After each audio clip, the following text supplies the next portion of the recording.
This day in sports history. This episode is brought to you by the Sterling Soap Company. How often do you think about your soap? Well, if you answered, not much, maybe you should. You see, a lot of what passes for soap in stores is technically not soap, according to the FDA's definition. It's full of lab-created chemicals and detergents because it's cheaper to make. Now, what if you could buy natural soap made from natural ingredients like tallow, palm oil, coconut oil, and scented with essential oils, and for just a little bit more than you'd pay for grocery store soap? Sterling Soap is 100% natural, and with a wide variety of bath soaps, shave soaps, beard balm, lotions, and cologne, there's a product and a scent for just about everybody. Check them out for yourself at sterlingsoap.com. That's STIRLING soap.com. It's January 27th, and on this day in 1970, a coin flip changed the path of a soon-to-be dynasty in the NFL. The Pittsburgh Steelers were, without a doubt, the best team in the NFL in the 1970s. They won 4 Super Bowls during the decade, establishing themselves as a dynasty. But in 1969, they were not good. They finished 1-13, tied with the Chicago Bears for the worst record in the NFL. During the 50s and 60s, the Steelers had famously passed on Johnny Unitas, not thinking he was smart enough or big enough to play quarterback, and they'd also given up a chance to draft Jim Brown. If they'd managed to realize the talent of those two guys, we may be talking about the Steelers as the dynasty of the 60s instead. But in 1969, the Steelers were not very good at the quarterback position. Dick Shiner and Terry Hanratty shared duties calling the signals, and they combined to throw 15 touchdowns and 23 interceptions. There was a college quarterback that had a lot of teams' attention in the 1970 draft, Terry Bradshaw out of Louisiana Tech. The Chicago Bears also needed a quarterback. George Halas had used 3 of them in '69 with equally poor results of a combined 11 touchdowns and 21 interceptions. Since they'd both had identical 1-13 records, there was to be a coin flip to determine which team got the first pick. Commissioner Pete Rozelle had a 1921 silver dollar in his hand, and Steelers owner Dan Rooney and Bears executive Ed McCaskey on either side of him. Rozelle looked at Rooney and asked him to call it in the air, but Rooney deferred to McCaskey, believing in some karmic return for his deference. Rozelle flipped the coin in the air, McCaskey called heads, and when it landed and came to rest, the coin was tails up. Pittsburgh celebrated their good fortune, and they took Terry Bradshaw with the first overall pick. First choice, first round, Pittsburgh Steelers. Steelers select Terry Bradshaw, quarterback, Louisiana Tech.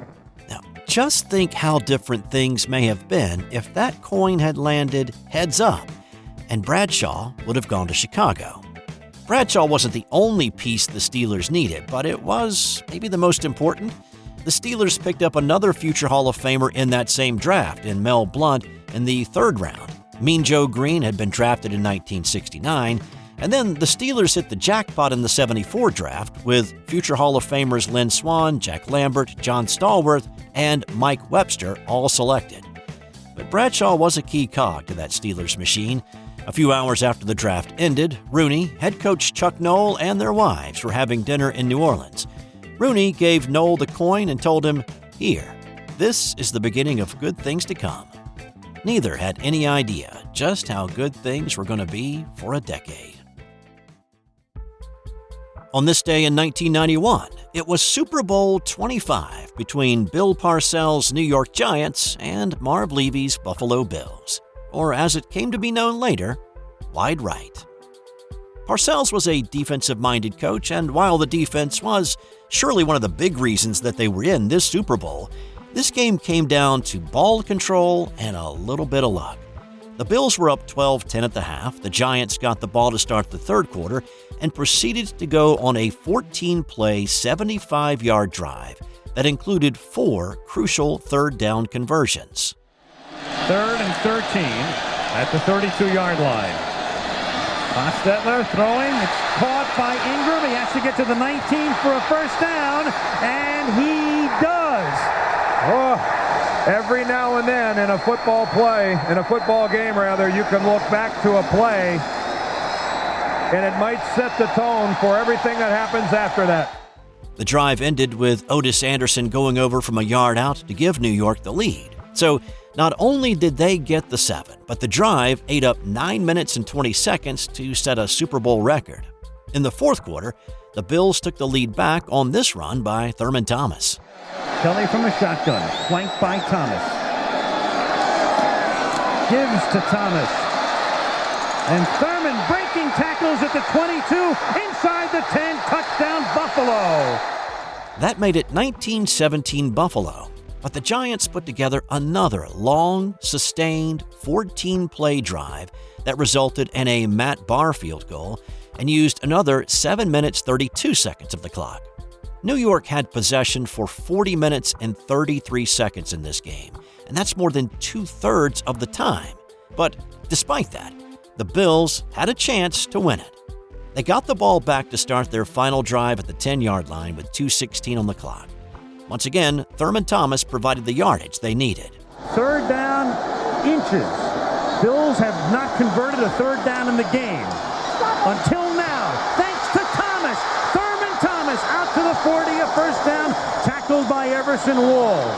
The Bills moved the ball down to the Giants' 30, and with 8 seconds left, they sent out Scott Norwood to kick the game winner. However, Norwood had struggled from that distance on grass all season, hitting just 1 of 5 from 40+. Here's Al Michaels with the call that night. Now Norwood tries to kick his longest ever on grass, 47 yards. 8 seconds left.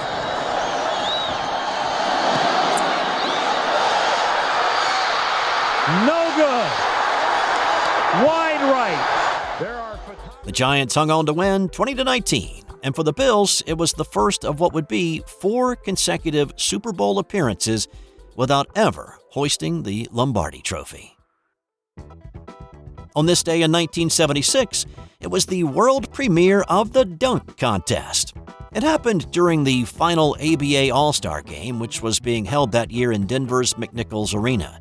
The idea of even having an All-Star Game seemed a bit odd, even to some ABA executives. At that point, the ABA only had 7 teams in a one-division league, so the idea became to have the team at the top of the standings play a group of All-Stars from the other 6.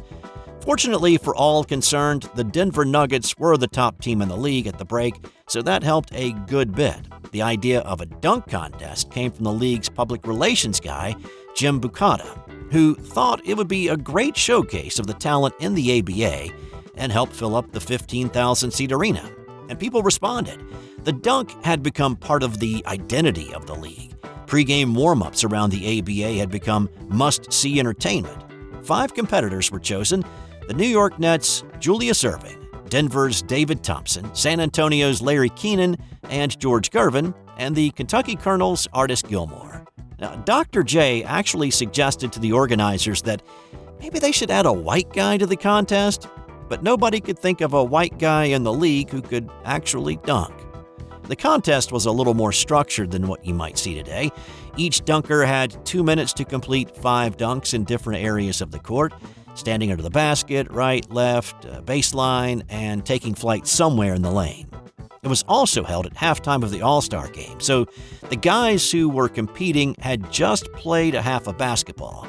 So some legs had some fatigue, and of course, there was still another half of basketball to play. But the league was running short on cash flow at this point. All the competitors chosen for the contest were already there as All-Stars.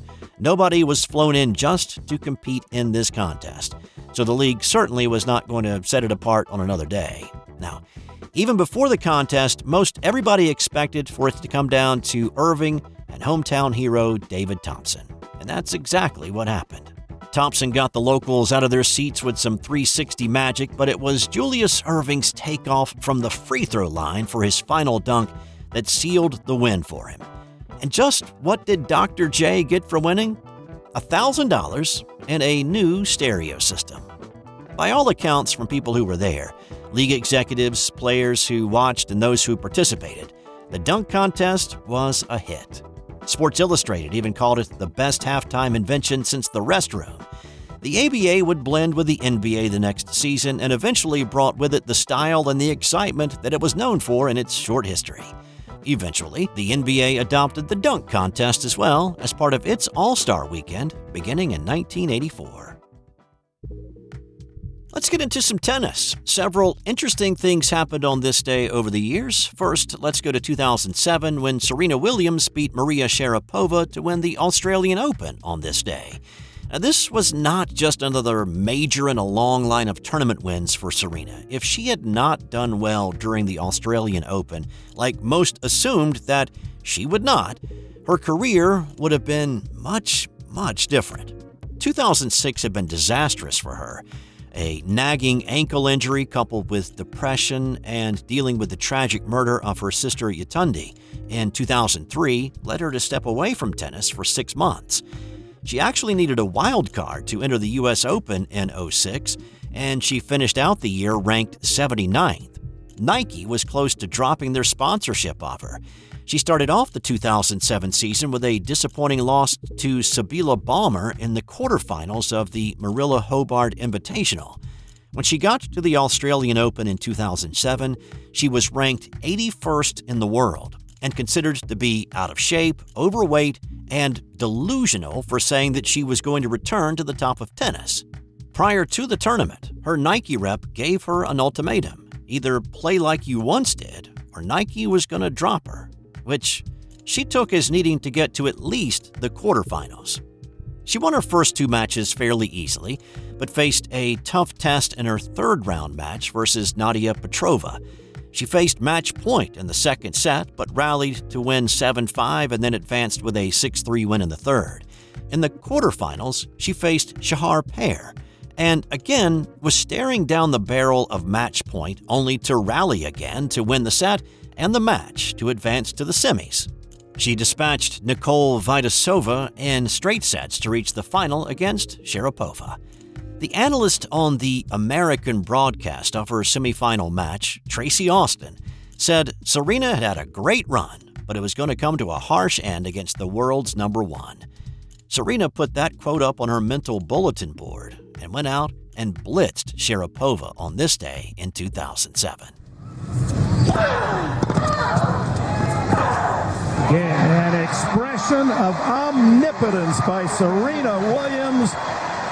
Convincingly, she is the 2007 Australian Open champion. Serena dismantled Sharapova's 6-1, 6-2, and then after the match, dedicated the win to her sister. And most of all, I would like to dedicate this win to my sister, who's not here. Her name is Yetunde, and I just love her so much. I'll try not to get teary-eyed, but a couple days ago I said, if I win this, it's going to be for her, so thanks, Yetunde. She would go on to make the quarterfinals at the French, Wimbledon, and the U.S. Open in 2007 and rise from number 81 to number 7 by the end of the season. A couple of other quick tennis notes from this day. In 1970, Arthur Ashe became the first black player to win a singles title at the Australian Open. He remains the only black man to win the Australian, Wimbledon, or the U.S. Open. And in 1996, Monica Seles won the Australian Open, defeating Germany's Anke Huber in straight sets. It was the only Grand Slam event that she won after she was stabbed during a match in 1993. And time now for today's That's Got Nothing to Do with Sports fun fact. Actor Samuel L. Jackson served as an usher at Martin Luther King Jr.'s funeral after a request went out for volunteers. King's assassination lit a fuse in Jackson, and he became politically active, so much so that the FBI began an investigation into the then expelled Morehouse student.